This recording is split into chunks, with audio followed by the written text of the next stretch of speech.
Good evening, fellow Chicagoans, friends. Hello, Ed. Hello, Jerry.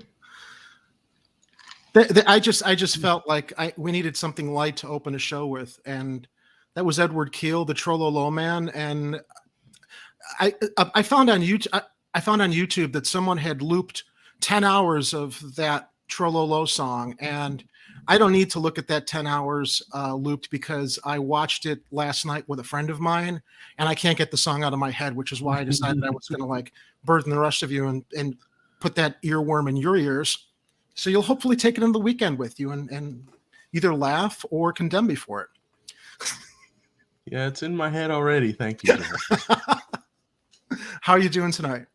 La la la la la la la la La, la, la, la, la. la, la, la, la. So I started my weekend early last night. I went to go visit a friend. We were supposed to watch a movie, and instead it turned into home karaoke, which was escalated with copious amounts of Coca-Cola and Jack Daniels. So last night reminded me why I don't drink a lot. And this morning I discovered there was video of the event of me singing. I think it was Sweet Home Chicago, but no one's going to see that video. I promise no one's ever going to see that video. That's okay. We can have a karaoke night. That would be fun to get the staff together and go on. Or we can even invite our viewers to come join us. Have a Hardlands Media Chicago Corner get together at a karaoke bar sometime once this pandemic goes away. We could try to stream that live on Chicago Corner. That would be fun. So I want to drink a water toast. Ooh. To my good friend Bethan, who got me really drunk last night, but we had a fun time. And she's always a blast. She's a very dear friend, and I just wanted to give a little shout out to her because it always lifts one's spirits to hang out and spend time with her and watch TV and have fun. So with that out of the way, anything coming up? Anything new with you that you want to share with the viewers tonight as we go?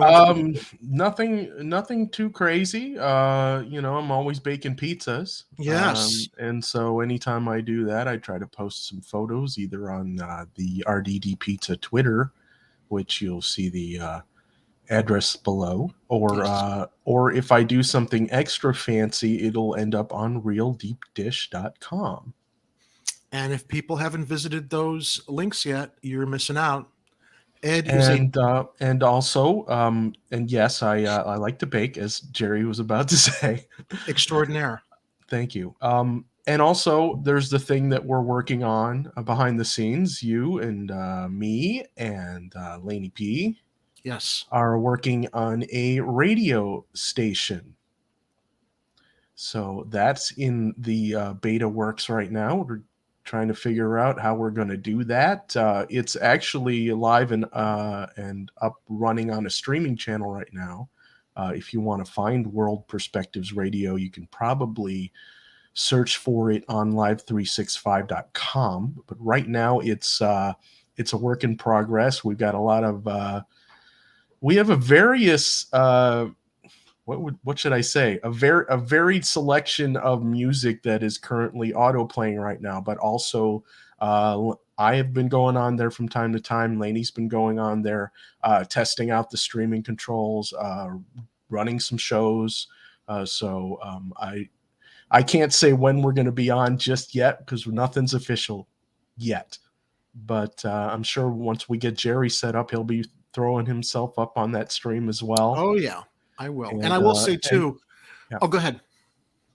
And I was just going to say it's going to be a lot of fun. And also down the road, not too far down the road, we're probably going to be enlisting some local people in the Chicago area to help us do programming, meaning people will come on and do shows or possibly stream from their homes or have some type of guest thing going on. I'm not really sure what the structure is yet. That's why I said we're in beta, because we're still testing the waters, but we are going to have a radio station, and that's really exciting. I think Lainey shared with us last night she was doing some beta testing. I didn't get a chance to tune in because I was indisposed. But did you get it? How's it going? She was on live, or was she just doing some testing? Yeah, Lainey's a natural. She'll come on. She's got She and I actually have a very similar setup on our home computers, and so it was pretty easy just to set up the software, and then she just has to pick the music from what she has available for her, make sure her microphone's working, and then she just goes on and does a show. I think she was hosting a yacht rock or classic rock or a kind of show before, but she has an eclectic taste in music, like I think a lot of us have. So you'll find her, I'm sure she'll throw some opera up on there. I like to play blues. I'm a big fan of classic rock. I don't have a lot of heavy metal, but sometimes you just gotta get the lead out. And I'm like I said, I'm excited about the possibilities, and I look forward to see what we can do with this station. And it's not just going to be music, though. Down the road, we're going to have programming. I believe Lainey said she was trying to test. She was running the Hardlands Media Show on the stream today. I didn't tune into that because I was I was moderating the live chat. But if that's an option, that's a nice second option for people to have. If they have like a mobile device, they can maybe tune in on Live 365 Monday through Fridays at 5 p.m. and listen to Hardlands that way. So that's a nice option to have. Well, this has really been Lainey's brainchild as I've been following it, and you've been the tech guru. And I uploaded some stuff there too, some music. I like 70s Motown. I like stuff from that era. And I've got a huge, I don't know that anyone's going to be interested in this, but I told Lainey might be something to explore. Like one night of the week or on Sundays, like soundtrack Sundays, because I love motion picture scores. And I've got hundreds. And it would be kind of fun to host a movie soundtrack show, maybe spotlighting one particular movie soundtrack, talking about the composer. I also pitched Lainey, and I'm hoping this ends up coming to pass. If we are broadcasting on Christmas Eve, I want to host a Christmas Eve music broadcast, because I've got so much great Christmas music, and there's just something so magical, like listening to a specific what do you call it, playlist on Christmas Eve. And I've got like a specialty one that I play every year for myself and my family. I made CDs for them. Cool. So yeah, I can hook you up with some too. I have a pretty vast collection of holiday music. Awesome. If you'd like to borrow that. So I don't know I've that been saying we all need to get a bunch of huge portable hard drives so we can bring them to the studio and load up the archive. Yeah. My thing on Christmas Eve, because I usually am by myself, I'll see my family like the next day, my parents and my siblings, but I just like to go, we're like 3 months out from this now, but I just like to, and hopefully if it's snowing too, just to take a nice quiet ride in my Jeep through the city with like the snow in the air and just enjoy the silence and the peacefulness, like between 10 o'clock and midnight. There's something really magical about it. And it's not denominational. It's not religious. It's just, this is the time of the year that everybody just has to need to take a pause and have some peace and think about things. And I don't know, there's something magical about it. But that's why I thought it'd be kind of cool to do a Christmas Eve show, because after I do my little drive, maybe I can host something like that. I also pitched her on, you've probably had this experience listening to a particular song, and it triggers like a time machine in your mind. Maybe there's a specific moment in time that you associate with that song. And I have so many. As I was uploading tunes to the playlist, I'm like, oh my God, I remember something that happened when I heard this song back in the 90s. And it's almost like a soundtrack for your life type of deal. But it might be cool for us to do I don't know, like playlist time machine where we all talk about a favorite song and what was happening in our lives and why that particular song is really memorable or specific to us, and with a memory or nostalgia or something. Oh, we could get the whole crew in on that one. Yeah, Arturo Medina. Yeah, as I was talking about soundtracks, Art's a very good friend of mine, and I'm really very grateful that he pops in here all the time. There's a motion picture score by David Newman for the Jack Nicholson movie Hoffa. It is like one of the most beautiful orchestral scores ever, and I always like, I mean, I don't know how many people saw that movie, but the soundtrack like stands up more than the movie. Very grand, old fashioned, and Art and I talk about soundtracks all the time. So Art, yeah, you were on the right path. That's a soundtrack I'd love to introduce to the audience if anybody's interested in learning more about movie soundtracks. So anyway, now that we got our pre-show banner out of the way, and I actually enjoy the conversational stuff before we deep dive into the news and the stuff that's going to piss us off. Yeah. Let me bring up our first story, which was, here we go. So this comes to us from Block Club Chicago and Mina Bloom. Residents of West Humboldt Park Encampment lose their belongings in a dehumanizing city sweep. We see these tent cities all over Chicago. It's dehumanizing to begin with that anybody has to live in these circumstances. Just imagine with what little you have, the city decides to come in, clean up, throw your shit away, not give you a chance to like retrieve your property, and just have no plan whatsoever with where to guide these people, how to help them with all the empty real estate and property we've got throughout the city, while we're dishing out billions of dollars to Israel to fund their missile program.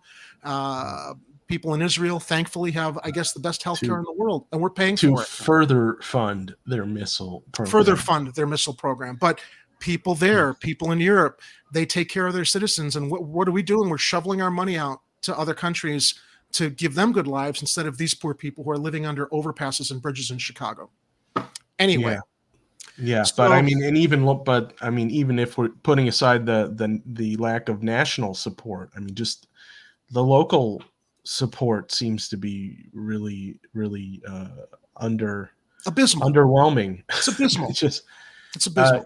Especially when we have, the city gets, COVID relief funds, and the way that they decide they want to use them, I don't know. Ed, I only wish our alder people, or as I like to call them, alder creatures, not all of them, there's a small handful that I have respect for, but just imagine how many lives could have been changed had they spent more time trying to help these people, right? These people over here, instead of endlessly lobbying to change Lakeshore Drive to Jean Baptiste Point de Sable Drive. How long did that take? And these people are sleeping under bridges and underpasses, lower whack. It's disgusting. Let me get into the article, though, because it'll make your blood boil. And what are the solutions? I don't know. Let's talk about that at the end. This comes from West Humboldt Park.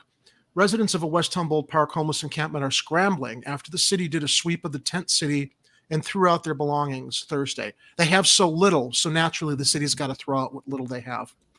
The city cleanup started about 9 a.m. Crews went through the encampment on Chicago Avenue, just east of Kedzie Avenue, where about 30 people experiencing homelessness live, and discarded items in the public way. It's not like they don't know that stuff belongs to people either. I understand you want to keep the neighborhood clean. Well, they want to keep the neighborhood clean. Of course, this is what they focus on instead of other neighborhoods that don't have people living under bridges with their belongings. The city has conducted such cleanups for years, drawing scorn from people experiencing homelessness and their advocates. Several residents lost their belongings. If it wasn't in a tent, the city threw it away, resident Angel Roman said. Roman, who's lived in the encampment for about a month and a half, lost new clothing, a grill and food, including boxes of cereal and noodles. He said he was sleeping when crews arrived. Roman said a man who lives next to him lost everything because he doesn't own a tent and sleeps on a mattress with his belongings around him. The man was at work when the sweep occurred, Roman said. Just because we're here don't mean we're not human, Roman said. At least give us the decency enough to grab our stuff before you just start throwing it away. Alejandro Flores Rebola, deputy press secretary for Mary Lori Lightfoot's office, said there was a sign up for 7 days warning people a cleanup would be conducted. Well, that makes it all right then. A sign up for 7 days warning people a cleanup would be conducted. She denied that crews tossed personal possessions, even though multiple residents said they did. And who are we going to believe here? The officials or the people who lost their stuff? No personal belongings were thrown out in the cleaning and clients were not displaced, Flores Rebola said in a statement. DFSS, homeless outreach staff, worked with residents on site to identify items they wanted removed during the cleaning. The only items removed were furniture and bulky items not considered personal possessions. Well, okay, whose word are we going to take then? These homeless people, this is the last thing, their last known possessions. Are they going to lie about them throwing them out? And really, what motive would prompt them to do such a thing? I understand that the city needs to do what the city needs to do for whatever justification they want to have. But you have to put people first, and the city needs to find a way to do that better than they're doing it now.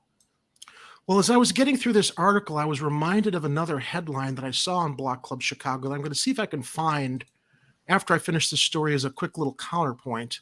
Let me pull it up here. Bear with me for a moment as I'm scrolling through last week's stories, and I'll continue. Let me finish the article. I can see if I can pop through and find it. Heriberto Munoz, a resident of about 6 months, described the sweep as dehumanizing. Munoz said crews came in real quiet, blocked off the viaduct with trucks, and threw residents' belongings into a garbage truck, very, covertly. The only notification residents received was a notice with small print affixed to a pole near the viaduct. And there's what they saw. Munoz lost clothing, shoes, and personal photos. Others lost furniture, he said. They crushed sofas, tables, the little furniture we had to keep our stuff on, to maintain some kind of civility. They took everything, he said. A city notice for September 1st cleanup was posted near the viaduct Thursday. City officials had defended the sweeps as routine cleanups of public spaces meant to keep residents safe.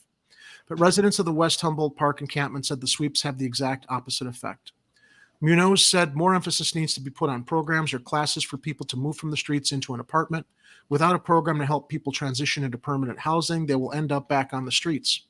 That is the major problem, is the transition, he said. A lot of people who are down here have apartments and don't know how to transition into them and haven't gone.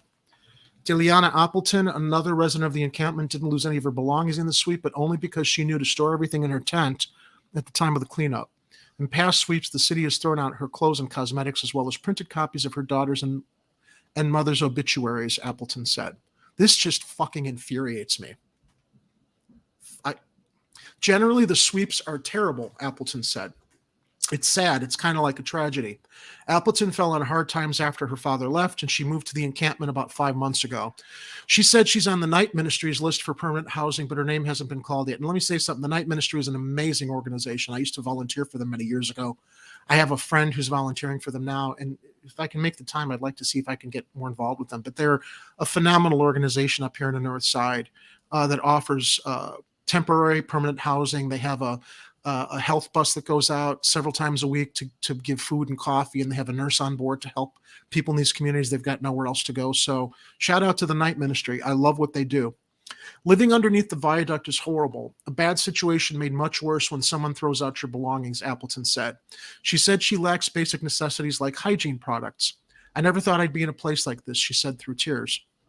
So the article that I wanted to bring up here that I found on Block Club Chicago, this was from last week. And of course, that's why it's taking me a little while to find it. Oh, I know where I can find it because it's a downtown news story. Maybe that can get me to it faster. I just figured I'd bring it up on screen as we talk about it. But the gist of it is that while these people we can't find solutions to help these people, this is what city council is instead spending their time on. And I found it, and I'm going to put it up here.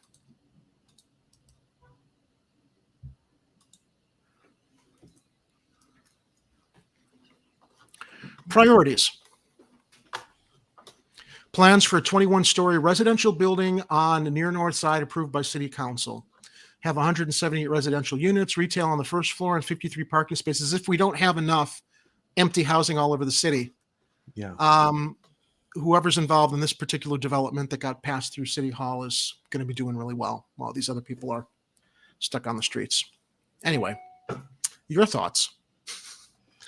I don't know what else to say. I keep seeing priorities of this city, and it's like everything is always slanted toward how they're trying to make money for somebody who and not trying to help residents of the city.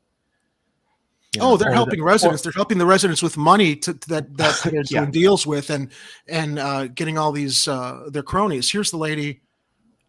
This is Deliana Appleton, the lady I spoke about a moment ago. This poor woman. I don't know, man. Let's go to the live chat.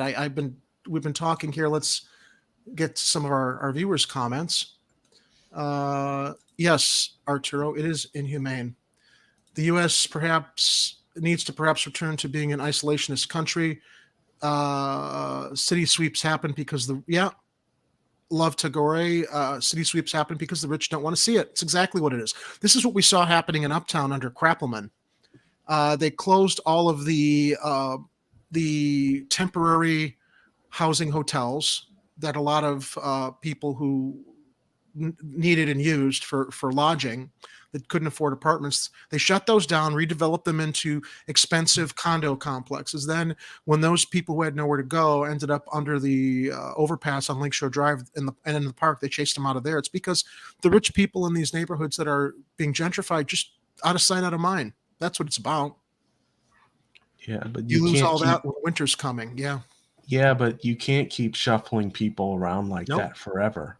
Well, where are they going to go? Especially, I mean, how many thousands of people still without work right now, looking for a living wage job? How many Yeah. people who have probably been foreclosed on recently or are on the verge of that?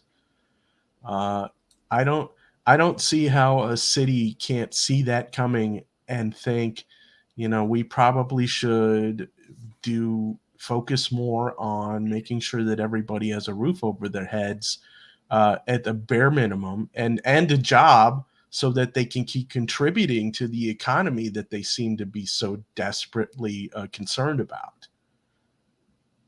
Yeah, I can't. I It's a can't agree. no-brainer to me. I don't know why the people with no brains can't see it. People who say that they've got the brains.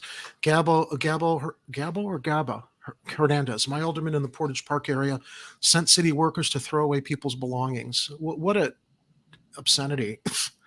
Love Tagore. What if you lost baby pictures, memories of your mom and dad, or when a time when you weren't homeless? That's exactly what they did. They threw away these people's personal belongings like that. Uh, Gaba says it was the people who live under the bridge. One other comment. In my city, they are knocking down affordable housing and building condos. That's what's happening here too.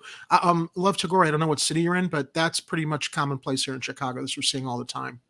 Yeah, All of and the affordable actually, housing is gone, and I don't know who can afford to live in yeah, these condos and I stuff don't down know. empty buildings I downtown. don't know what else is going on, but there seems to be a lot of developer noise trying to put up homes or condos or apartment complexes, even like right near me over in the 33rd Ward. They've been my alderman and former alderman. Some people remember Richard Mell actually agree on scaling back this one 6 or 8 story. I think it was an 8 story monstrosity they wanted to put up in Irving Park. When it wouldn't look like anything else that's in the neighborhood. They do this up in the suburbs. I mean, I'm from Wilmette, and one of the charming things about growing, and for people that don't know Wilmette, I will say if you live maybe over in Park Ridge, it's a similar type of suburban residential community. You go to downtown Park Ridge, there's just such a beauty in the nostalgia of that downtown square has character. They don't tear stuff down and erect new stuff that doesn't properly match what's there because they have pride in their community and the community's history and the community's character. Up in Wilmette, it's just like they're building these monstrosities, these McMansions in residential neighborhoods with small houses, and they just stand out like sore thumbs. And Yeah. it's you got the money, you grease the city officials' palms, you get whatever you want. That's Oh, what and to top it off, when they have those requirements where that say that they have to have affordable units, what qualifies as affordable often is unaffordable. So even if some of these things go up and they're not a complete eyesore, the people who might want to try to live in them, in an affordable way are shut out. So the gentrification happens. You got these people coming in and wanting to clear out the homeless encampments. Nobody wants to help these people. Why? Why wouldn't we help? Why wouldn't we help our fellow man get back on their feet and help? Especially if your mindset is that we need to get everybody contributing back into the economy. The last thing you should be doing is shutting people out of it. Watch out, Ed. You're sounding like a bleeding heart liberal or a socialist. So, talking about affordable housing, dirtbag leftist has this to share. The ski town they live in's latest affordable housing proposal has 3-bedroom units that would sell for $400,000. That's what they consider affordable housing, I guess, in a ski town. Gabo Hernandez shares, during the pandemic last winter, there was a crap load of homeless people on the Blue Line trains. Every morning going to work, there were trains packed with homeless people sleeping in them for warmth. And because they're, they don't have the right place to put them or a safe place to put them. And I'm sure the homeless shelters, I know there's a Pacific Garden Missions over in South Loop. It's a pretty big facility, but again, there's only so much room that these facilities that are there to help people have to help people when the city's not doing more. Love Tagore, Arturo Medina. Yep. And where will the working class live? People who serve you coffee, walk your dog, and do your dry cleaning. That's exactly it. The people who want to be served don't want to see these people or don't give a shit where they live, as long as they're out of sight, out of mind when they're done. And before we move on, truedemocracynow.org, how you are treated by your government is the result of those elected in the last election. Absolutely. Absolutely. And we saw, I don't want to shift into national news, but briefly when we saw that story of the vote last night and AOC, who I hope that she gets nominated for an Academy Award this year for the crocodile tears she shed after changing her vote to present. She was the one who was most critical of Tulsi Gabbard for voting present when they had the impeachment hearings against Trump.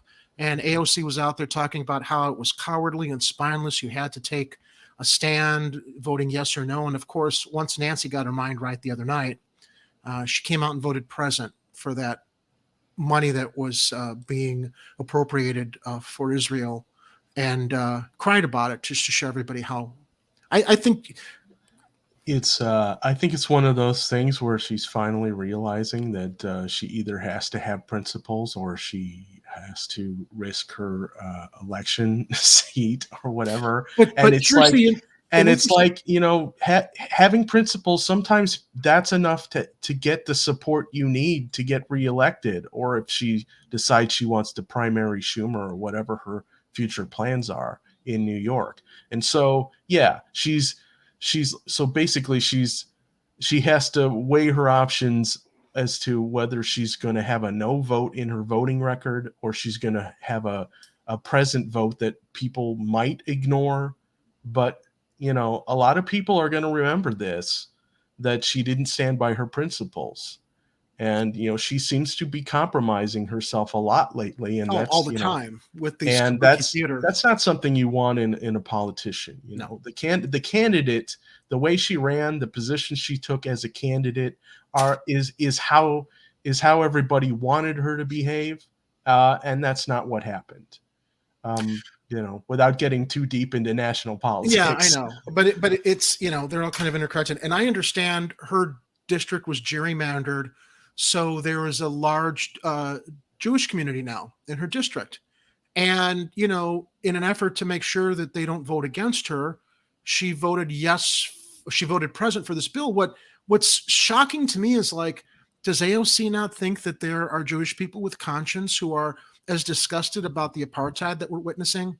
There are many Jewish people. I mean, they're all over media. It's just it's unacceptable what the government of Israel is doing. So if the concern was that the residents in this Jewish neighborhood were going to vote against her, that's a sad statement on her thinking that they're all supportive of the apartheid that's going on over there. But yeah, it would seem to me that the group think in Washington that's overwhelmingly pro AIPAC or afraid of AIPAC must have put a fear into her. I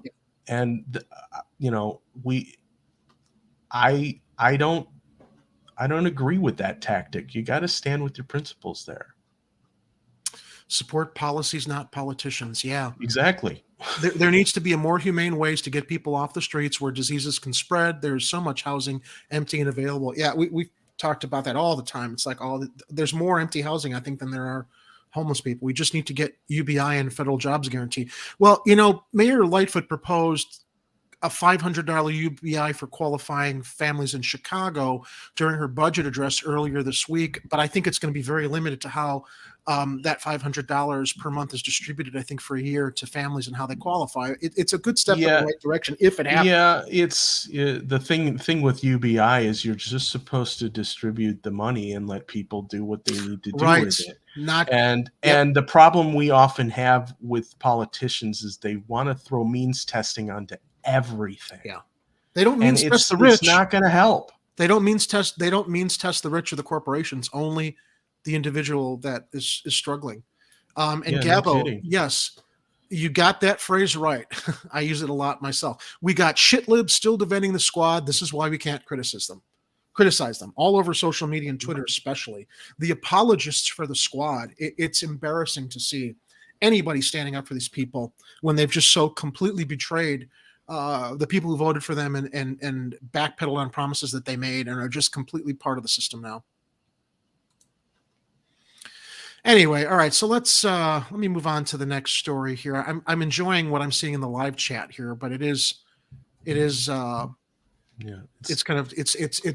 distracting me from getting out of the next story. So Ed, you brought this story to my attention, so you probably will have more to share about it than I do. But let me get through the.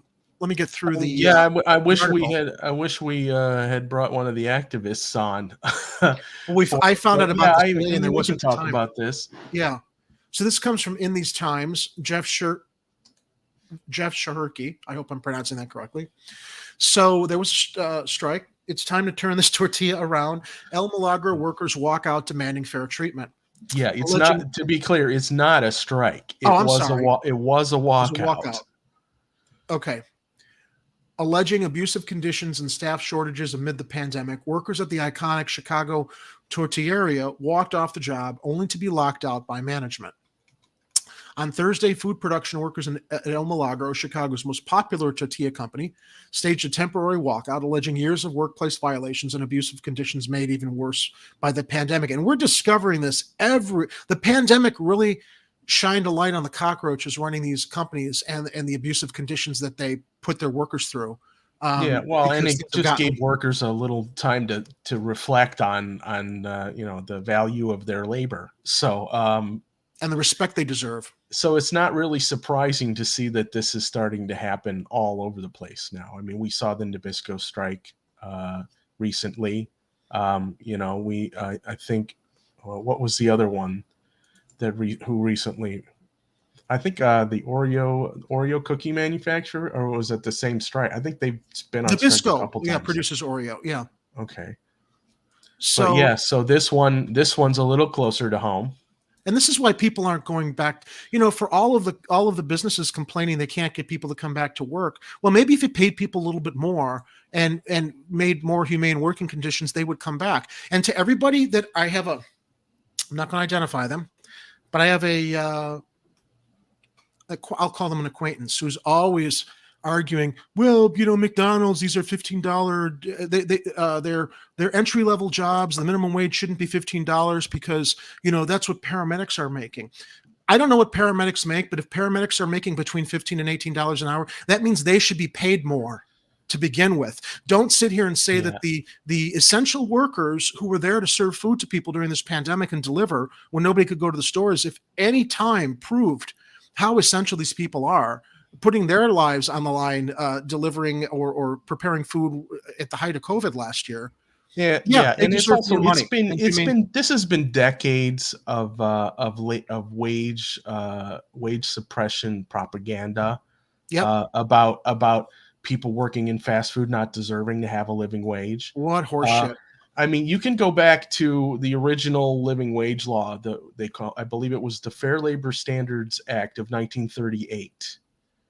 And if you look in there is I don't have the graphic in front of me, but I had taken a screenshot of the actual text of the document, and it had basically that a minimum wage was always intended to be a living wage.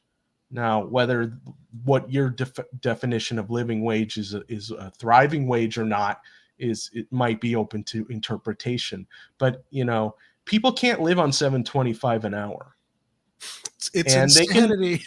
And and even the 15 that they've been calling for over the last decade or so is really not enough either. It should be 23. If you were to adjust the living wage or the minimum wage with the cost of living, it should be between $23 and $25 an hour Yeah, for some those people are minimum wage saying workers. 44, but I'd Well, be happy with 25. I think 25 is a starting point, and then paramedics should be making 50 or 100, given the fact that they're out there saving people's lives. I mean, that in itself blows me away. I had no clue how underpaid paramedics are. First responders, they'll charge you $100 a block. The company that owns the ambulance will charge you $100 a block to get you to the hospital, and they're paying the paramedics that are in those vehicles $15 an hour, if I'm understanding it correctly. That ain't right. Insane. Well, back to El Milagro. Yes. On okay. I may have read this, but let me catch up again. On Thursday, food production workers at El Milagro, Chicago's most popular tortilla company, staged a temporary walkout, alleging years of workplace violations and abusive conditions made worse by the pandemic. After leaving their shift early, nearly 100 workers picketed outside El Milagro's flagship taqueria and neighboring tortilleria in the Little Village neighborhood on Chicago's South Side, promising to escalate their protests unless management meets with them to discuss their grievances by September 29th. They were joined by local faith leaders, community supporters, and Democratic Socialist 25th Ward Alderman Byron Siccho Lopez, one of our best, of the nearby Pilsen neighborhood. Laura Garza, director of Arise Chicago Worker Center, which has been helping the non-unionized El Milagro workers organize over the past several months, said that 85 workers contracted COVID-19 on the job last year and 5 died. With employees getting sick or resigning, the company has been understaffed, leading to a widely reported scarcity of El Milagro products at grocery stores across the Chicago area earlier this month, with eager customers lining up outside the company's facilities to get their hands on however many tortillas they could. You're going to Jones for tortillas. That's what you got to do. Along with picket signs, the workers carried a giant burrito and tortilla chips made of cardboard. They led chants changing the company's name from El Milagro to El Maltrato, which translates to mistreatment. Oh, wow. You've heard there's a shortage of workers over and over on the news, but the fact is there isn't a so-called shortage of workers. It's a shortage of good wages, good benefits, good working conditions, and being treated with respect and dignity on the job, said Garza. Amen. The Worker Center also recently helped organize non-union food production employees at the popular Portillo's restaurant chain who staged Portillo's. I'm sorry. What did I say? That's the one you give. That's the one you pronounce. Okay. And I've been to Portillo's, so yeah, maybe my hangover from last night hasn't totally gone away yet. Portillo's. I say Portillo's, you say Portillo's. All right. Who staged a 7-day strike this summer. The workers allege that in order to keep production going amid the staffing shortage, management has been illegally forcing them to work up to 7 days per week, as well as violating the city's paid sick leave ordinance and speeding up the production machines to dangerous levels.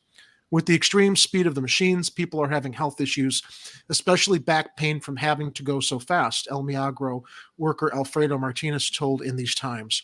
Martinez added that he and his coworkers have also suffered health problems from having to work quickly in temperatures over 90 degrees without being allowed breaks to drink water. That's shades of what we've heard about the Amazon warehouses with the heat exhaustion. So you know that, as I understood it last year, I don't know if anything has changed, but I remember reading, instead of adjusting the temperature in the Amazon warehouses, they have an ambulance on standby outside because apparently it was cheaper to take employees to the hospital for heat exhaustion than it was to correct the temperature issues inside. Yeah, I was about to say that El Milagro is sounding like the Amazon of tortilla factories. Yeah. And that's not in a good way. No, it's not. You don't want to be, well, identified with Amazon in any way, but they're cranking up these machines to produce more tortillas, but we're not machines, said Martin Sayas, an El Milagro employee who has worked at the company for 10 years. I'm packing 80 packages in 1 minute. If it doesn't happen, then it's my fault. The workers also claim that management is advertising new job openings at $16 an hour, higher than what workers who've been at the company for years make. Of course, you wouldn't want to reward loyalty. You want to get people in that you can abuse as the other ones are on the way out. Martinez, who has worked at El Milagro for 13 years. Is it Milagro or Mia? I'm like trying to be culturally appropriate here, but It's hold on. Let's start at the El, beginning of all the words here. El, Mil- It El, Mil- was El it Milagro. was taqueria, So Taqueria. I think I got that right. tortilleria, Tortilleria. El Milagro, El Milagro. Okay. Portillo's. I'm reading so fast that I'm stumbling on some of this. Martinez, who's worked at El Milagro for 13 years, said veteran employees like himself are also expected to train the new hires without any extra compensation. The new people don't stay for long because it's too hard and too hot, Martinez said. We know the work. We do the work well. It's insulting when you've been working here for years, doing a good job, and new people who have barely been trained are making more than you. The workers reported numerous other abuses at El Milagro, including, of course, I shouldn't be quoting him, but including sexual harassment and intimidation. With the help of Arise Chicago, they have organized a committee and are demanding that management implement a fair wage scale based on seniority and experience, increase wages to at least $20 per hour, stop all harassment and hire more staff. The workers claim that despite issuing multiple letters to management, the company has so far refused to meet with them to discuss their concerns. But I'll tell you what, the good thing about this walkout is it's got eyes. It's got eyes on El Milagro now. And I wonder if all this bad PR is worth them not treating their employees fairly and humanely and giving them what they deserve. I guess we'll see what the owners do, but it is a pretty bad look for them. Yeah. They must be making a ton of money selling tortillas, and for them to not pay a living wage to everyone at that place, it's borderline criminal.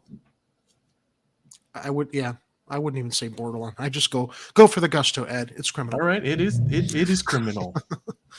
we need to use more harsh words and stop treating these inhumane companies with kid gloves anymore. True democracy now. If we need unions to create safe working conditions, it is because our elected officials are not doing their jobs. I think that there's more coming up with a general strike in October I want to catch up on, because I know that there was rumblings of this happening, but I don't know where things are at and how many people across the country are going to sacrifice to take part in it to shut things down. Yeah, I'm not exactly sure how much is going to happen in the October general strike. I know that there are rumblings about some of the independent media having what's the word? Having a sorry, my brain's not working today. That's okay. So Miguel H says, El Milagro needs a miracle. Love to Gore. They're rationing AC now. Yeah, I guess that AC is just too expensive that they got to ration it. So Whatever Man also confirms what you shared, Ed, and it's good that we have this confirmation. Richard Wolf said that adjusted for inflation, the wages should be around $44.50. Yeah. The word I was thinking of was summit. Sometime in November, some independent media outlets are gathering together for a summit to try to figure out what exactly it's going to take to do a general strike, what's going to be required and what they need, and all the questions that everybody has to ask each other, and how are we going to figure out how to support each other with mutual aid and all of that stuff. Now, if people are able to figure that out before October happens, more power to us, I suppose. Gabbo was asking in the live chat about the strike, and I would only say, I guess we got to watch Twitter. I'm sorry, not Twitter. Watch Google in the news cycle, because the talk of the general strike has been for the past couple months. I know Jimmy Dore's been talking about it. Ron Placone. I'm trying to remember who else. Even Kit Cabello has mentioned. And Kit's been talking about it. Yeah, on Hard Lens, absolutely. But it's It's going to be a national strike, not just local. So it's really going to depend on how many workers all across the nation are going to participate in this. Yeah, and it might need something to spark it, for it to really be effective. But we don't know what that's going to be. Not yet. We will sit and watch. That's a clever title, though. It's time to turn this tortilla around. Yes, it is.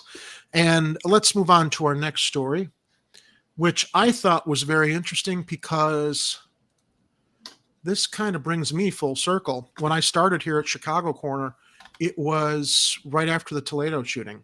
And I was out there with our videographer, Casey, and Nico, we went to the alley and we're covering the memorials for Adam Toledo after it happened. So I saw this today. I'm like, I kind of wanted to circle around on it because this story really, really affected me when I saw it. I think, look, whatever bad choices Adam made, he was a kid.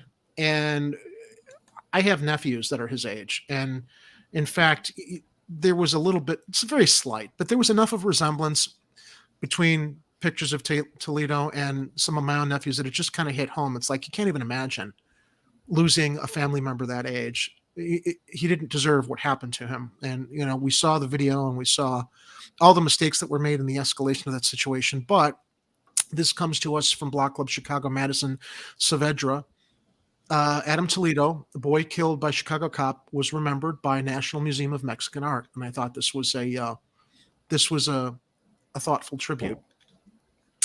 Adam Toledo, the 13-year-old whom Chicago police shot and killed, is being remembered at the National Museum of Mexican Art's Dia de los Muertos exhibit.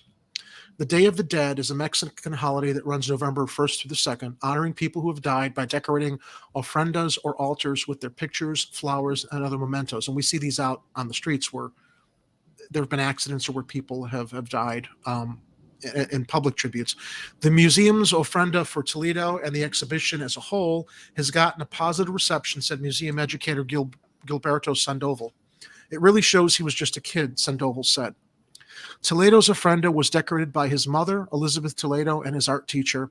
The museum's chief curator, Cesario Moreno, invited them to participate, and the ofrendas went on display September 13th at the museum at 1852 West 19th Street. The ofrenda features photos of Toledo. Let me bring it up here so we can see. Can I zoom in really quickly? Oh, is my keyboard working? Sometimes my keyboard, because of the Bluetooth connection here, it doesn't always. There we go. All right, let me see if I can at least bring it a little bit more here so people can see what the exhibit looked like. It really shows he was just oh my God, this, you know what happened? It actually enlarged the window I was reading from. So all right, so I guess I'm just gonna have problems. We'll keep it here. I think people can see the artwork there. The ofrenda features photos of Toledo with some of his favorite things: Cubs gear, Legos, sneakers, and a bag of Cheetos. Mixed in are candles and marigolds, a flower traditionally used in decorating ofrendas. A police officer shot and killed Toledo early March 29th after a brief foot chase in Little Village. Toledo had dropped a gun and was holding up his empty hands when the officer shot him, videos showed. It took days for the police to identify Toledo and inform his family. Toledo's slang received national attention with multiple protests held in Chicago. Activists have said the officer who shot Toledo, Eric Stillman, should be charged with murder. The case is still being investigated by Chicago's Civilian Office of Police Accountability. The police department has revised its foot chase policy, but it still allows officers to chase people. The museum's Dia Los Muertos exhibit looks to tap into the collective. Oh, you've got it there. Thank you. Looks to tap into the collective act of mourning and grieving that people have missed out on over the past year due to the pandemic, Sandoval said. Community members are invited to celebrate with the museum on October 30th as part of Day of the Dead Chicago, where people can create their own ofrendas for loved ones in Harrison Park behind the museum while enjoying live music and art activities. And that sounds like a nice way to remember, memorialize, and celebrate the people we've lost. So rest in peace, Adam Toledo. The story still affects me. Just whatever. It was a horrible circumstance and shouldn't be forgotten. Let's go to the live chat. Some thoughts here. Yeah. Really, what more is there to say about this other than just share the story? I think it's a great event. I'm glad he's being memorialized, and that's why I thought it was fitting to share with everybody. So let me go to our next story. So this is a very interesting story that was brought to my attention by Casey, our videographer. So I want to give some credit where it's due, and I'm actually going to pull up the text message that he had sent me. So in Navy Pier is a public space. And at Navy Pier, we have something called the Crystal Gardens. And it's free. And it's a free green space for all. And apparently Navy Pier is removing the free green space to replace it with a paid digital experience. And they're calling it the Illuminarium. And the Illuminarium experience, while it sounds pretty cool, the fact that they're getting rid of the free green space that's there for people to enjoy in exchange for this paid digital space is, again, questions our priorities. But the Illuminarium experience is a breakthrough global experiential entertainment company created by worldwide leaders in cinematic immersion, theatrical design, and venue operations, announced plans to open an Illuminarium at Chicago's Navy Pier. Now, this article came August 25th. And it does go into the 3,200 square foot entertainment experience will be situated inside the former Crystal Gardens venue, which will be transformed into the fourth Illuminarium location in the U.S., joining Atlanta, Miami, and Las Vegas. Illuminarium experiences plans for dozens of venues in major cities across the globe within the next 5 years. The initial design process of transforming Navy Pier's Crystal Gardens into an Illuminarium has begun under the direction of the architecture firms Rockwell Group and Perkins and Will. Illuminarium plans to invest more than $30 million in the redevelopment of Navy Pier through innovative design and world-class technology. Construction is expected to begin in early to mid-2022, with Illuminarium opening its doors to locals and tourists in Chicago approximately 1 year later. Now, there is an effort on Twitter. There's a Twitter account, and the Twitter account is dedicated to saving the Crystal Gardens at Navy Pier, Chicago. I don't know how possible that is now that they've begun development, but it's still, I think it's something that we should talk about, or at least bring to people's attention, that the free green space in a public air space on Navy Pier is being privatized. So Navy Pier Chicago is tearing down Crystal Gardens, a free green space for all, and replacing it with the paid digital experience. There's a petition up in the bio, and it's at change.org. Let me, I guess if you guys go to the Twitter account that's called Save Crystal Guard, GARD. If you go to Twitter at Save Crystal Guard, you can find the petition at change.org. Again, I don't know how helpful it's going to be at this stage of the game, but let me read from the petition. The Crystal Gardens at Navy Pier is a 1-acre indoor botanical garden that is free and accessible to the entire general public. It offers a peaceful green space to gather and enjoy, and it is available year-round, which is especially valuable during the cold months in the city of Chicago. From hosting weddings and proms to being a space for gatherings with friends and family, the Crystal Gardens has become a cherished space to many. Countless people from all over the world have come to this space and taken its beauty and have made memories that will last a lifetime. It would be a mistake to tear down Crystal Gardens. The Crystal Gardens is one of the very few free public indoor gardens in Chicago and is located at a central location in the city. Especially in colder temperatures when other outdoor spaces are not accessible, it is important to have access to this green space to get reprieve from the cold and reap the physical and mental health benefits of being in an indoor garden. Losing this space will mean decreased exposure to and appreciation for the natural world, especially in a city where green space can be tough to come by. So, of course, they decided to tear it down, or they're going to tear it out and replace it with the paid digital experience. The petition proposes keeping the Crystal Gardens and moving Illuminarium, the proposed new tenant, elsewhere on the pier. It must be possible. I'm sure that there's other empty space there. I know they unfortunately had to close the IMAX theaters last year because of the pandemic, unless another theater company bought it up. Illuminarium, which seeks to democratize experiences like going on a safari, in it of itself is a fine idea, and we understand the need to boost profit at Navy Pier following the COVID-19 pandemic, but this should not be at the expense of green space. It's our understanding that the immersive experience Illuminarium is proposing can be built in a variety of venues, so there's no reason Illuminarium cannot exist elsewhere on the pier and still benefit the city and Navy Pier. Illuminarium will also decrease the accessibility of the space to the general public, charging at least $30 per person for its experiences. There's no reason the Crystal Gardens and Illuminarium cannot exist. And was also of note in what Casey shared with me when he passed me this article to mention on the show, yet another example of ever-encroaching neoliberal wave of commodification swallowing public spaces. Casey's right, I think. I can't agree with him more. Yeah, I don't know how much more to add to that. I mean, I don't even think I've ever been to the Crystal Gardens. But I mean, if they went to the trouble to put all of the green space in there with the trees and everything, which looks really cool. What are they Whatever, going to man. do with all that stuff now? Good question. Are TIF funds being used? Hmm. Well, now that they don't have to spend those TIF funds on the bean, I imagine the funds that they were going to spend on a second bean were probably going to go towards something like There was going to be this. a second bean? No, I'm just making stuff Oh, up. okay. Well, in this town, Ed, I don't, you hear But these. the point being that, the city decides that they're going to have this TIF slush fund, and then they're just going to keep taking it out of the same pool of funds that they take it out of for every other little pet project they want to do in the spaces that they want to do them in, instead of the ones that the city needs. Yeah, true. All right, so what's our feel-good story that's going to close the show tonight? Oh, do we have one of those? Yay! Next to Christmas, I love Halloween because it's the only day of the year I can get away with dressing up like someone I'm not, and not be judged for it, and have fun too. So, this comes to us from Block Club Chicago, Kelly Bauer. Oreo's about to jump over here. Halloween celebrations are back this fall, and the city will host 2 parades and neighborhood events.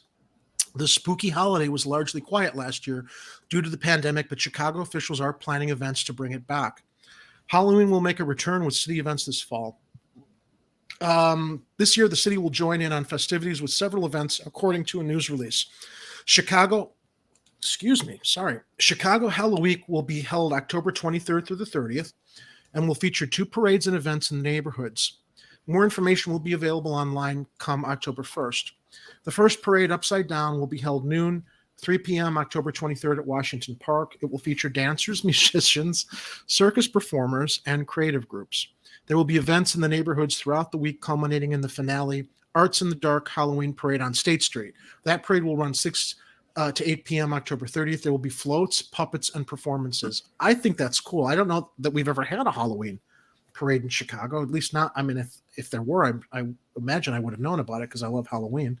But, yeah, I was going to ask, have we done this before? I don't remember. I guess COVID brought in something positive in that having a public event that people can enjoy without being indoors. Although one of my favorite Halloween events, they hold it over at the it's called the Haunted Halloween Ball, and they're not a sponsor, but it's a very, very, I think they call it the biggest Halloween party in Chicago, and it's held over at I think it's the Congress Hotel, the Americana Congress, and I believe that they are going to have the Haunted Halloween Ball there, but they are requiring that people will go in. Of course, I've found this out because I was considering going. You will be required to show your vaccination card, and you will be required when you're not eating or drinking to wear your mask inside the Haunted Halloween Ball, because they have like thousands of people that go there, and it's a lot of fun because you get to see everybody's creativity. So if you're already wearing a mask, you have to wear a mask over your mask? I guess. Yeah, it's a good point. Well, a lot of people will have makeup costumes. They might not wear a mask, but in my case, I have my costume includes a cowl, so I'd be covering that portion also, which kind of ruins the effect. But anyway, I think it's cool that Halloween's coming back. It's largely for kids, but for those of us who are young at heart, in our 50s, and enjoy seeing other people's creativity, I'm glad to see that the city is considering how to make it a fun and safe holiday that people can enjoy again this year after the pandemic. So, you get out to any Halloween parties ever, Ed? Or well, before the plague that we have rolling through our world, I used to attend Halloween parties regularly. There was one guy in the city who used to hold them almost every year. And then they would get together with the people like next door to them, and so people would go from party to party and back and forth, and it would be a pretty great time. So I want to know, what characters does Ed Heller select to dress up as for Halloween? In the past, I don't know, I could dig up some photos. That might take a little too long. In the past, I have dressed up as Walter from The Big Lebowski. Oh, that's a good one. Walter Sobchak, the guy who goes over the line, market 0. And that costume came out pretty good. Sometimes I had dressed up as evil Santa or Satan Claus. I can see that with the dark beard instead of the white beard. A couple devil horns and, Nice. a hat, and that's been fun. Good choice. A long time ago in my youth, I tried to dress up as a Klingon, but that stuff that goes on your forehead just never got it to stick. The latex, the prosthetic spinal cord that comes all the way up to the front. That was a cool makeup revision that they made when they did the Star Trek movies, updating the Klingons look. Yeah. So, Ed, what costumes do I like to dress up in? I love movie stuff. I've done Indiana Jones. I've got a full Darth Vader suit. It's a little cumbersome. Oh, you got a whole Darth Vader suit? Oh, that's awesome. Whole Darth Vader suit. And of course, I've got 3 bat suits. I've got the Christian Bale Dark Knight suit, the Ben Affleck bat suit, which is my favorite because it's much more comfortable to like walk around in because it's fabric with foam muscles. And then I also recently finished a version of the Michael Keaton Batman suit from the very first film that I haven't worn yet. But I've got these things on display in my apartment on mannequins because I've got a lot of movie memorabilia. My friends call this the museum when they come over to visit because I like collecting prop replicas and fabricating and building stuff. So that's the reason I love Halloween is I can finally have like a time to get the stuff out of my apartment and share it with other people. So gonna ever do your Batman 66? The TV series Batman. If I wasn't so vain, I would consider it. But you kind of got to like get in a little bit of shape. You don't want your belly because that doesn't have any foam muscles or things to cover up what your actual physical. Well, that's the fun part. It would be fun. I've looked into what a 66 Adam West suit would cost. It's equal and more than to get an authentic one like they used on the TV show. It's as much as to put together as like a Christian Bale Batman Begins suit because the parts are so the cowl rare. and the belt would probably be pretty hard to put together. The place to find all this stuff, everybody, whether it's Batman or any other movie character costumes you want to do, is Etsy. Etsy's got a fantastic crafting community where you can find all kinds of great stuff.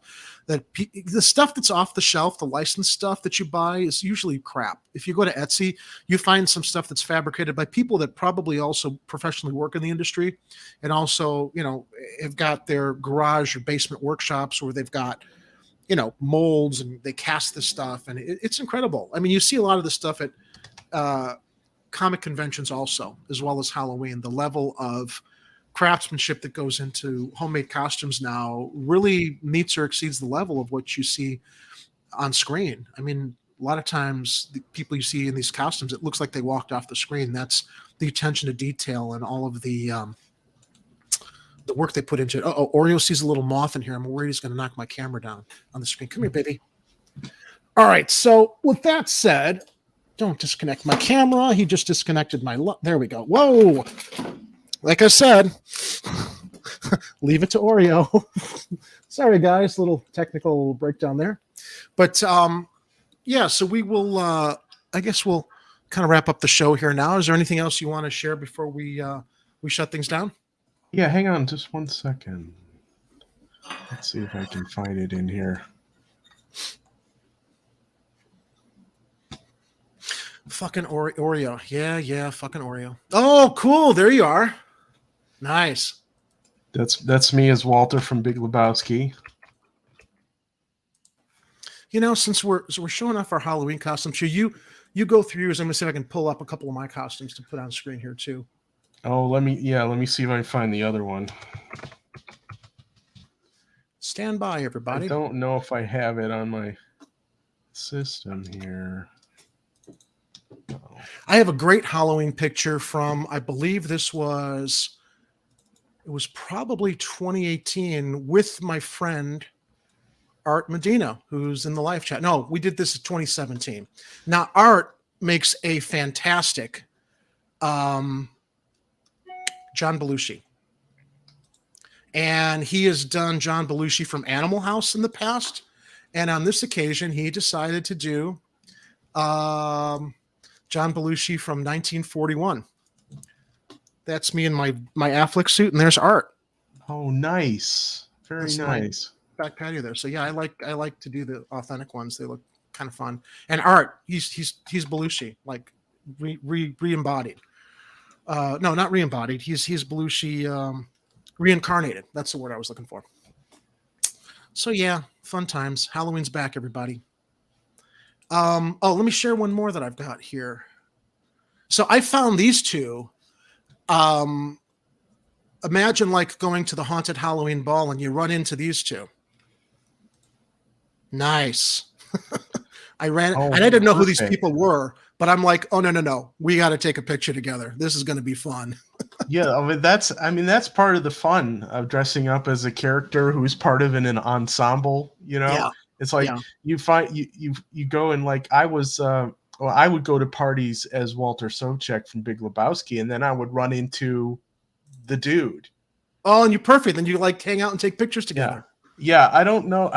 There has to be a picture of me with him, but I can't find it. But yeah, I mean people dressed up as Jeff Lebowski, it's pretty awesome.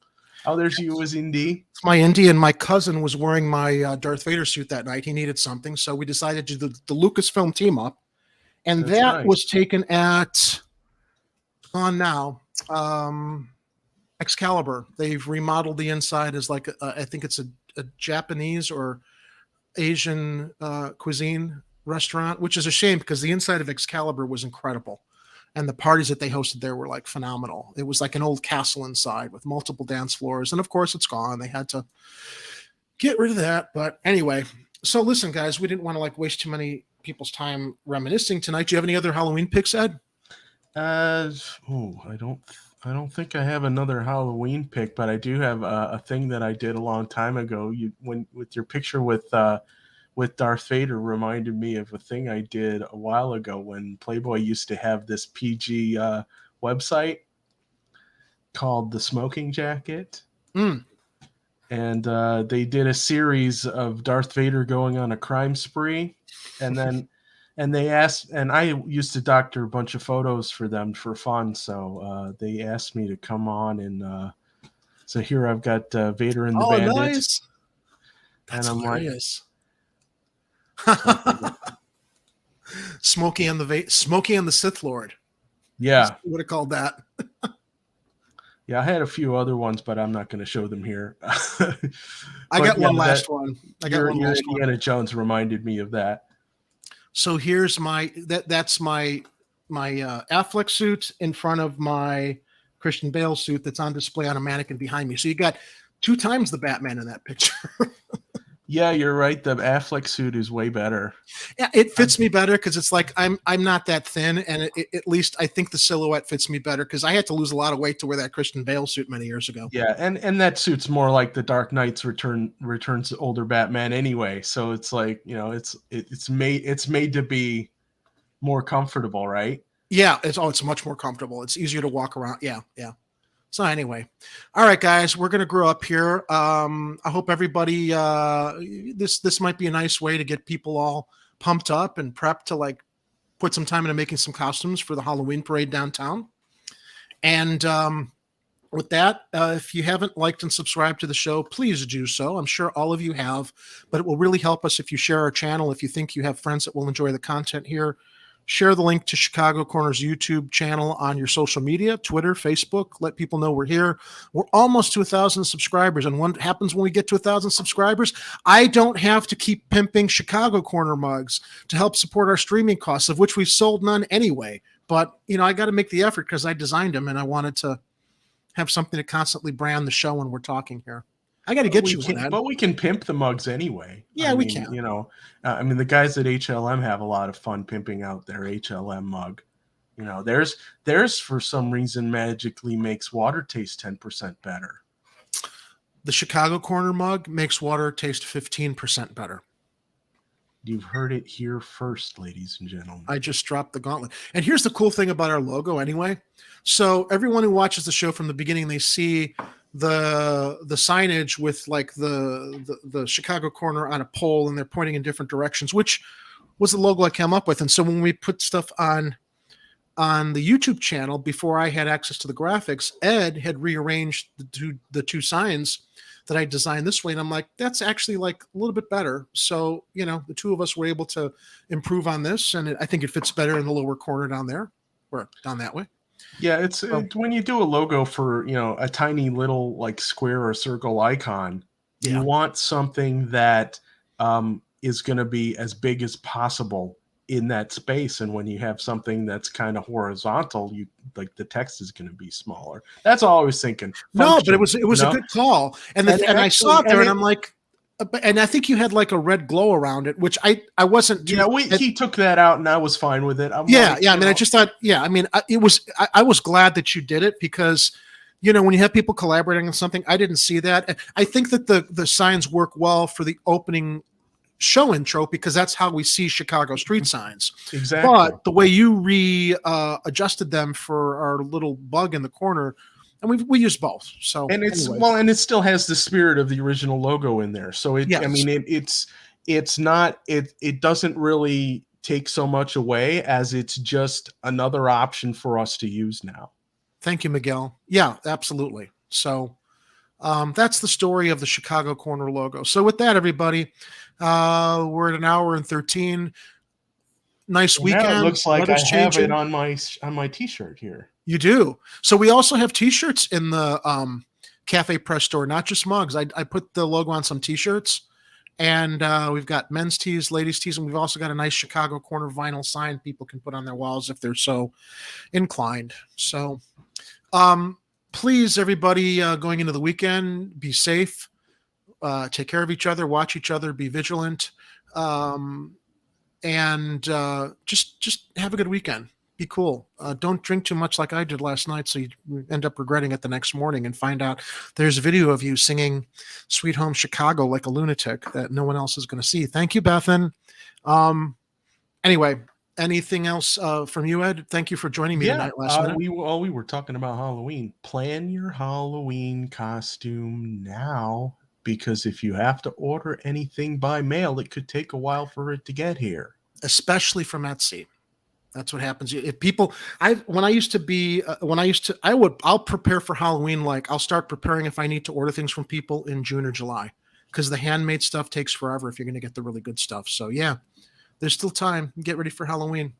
Remember, everybody, if it's happening on the streets, you'll hear about it here on Chicago Corner. Have a safe weekend. And I'm going to take us out with this. Ed, thanks again for joining.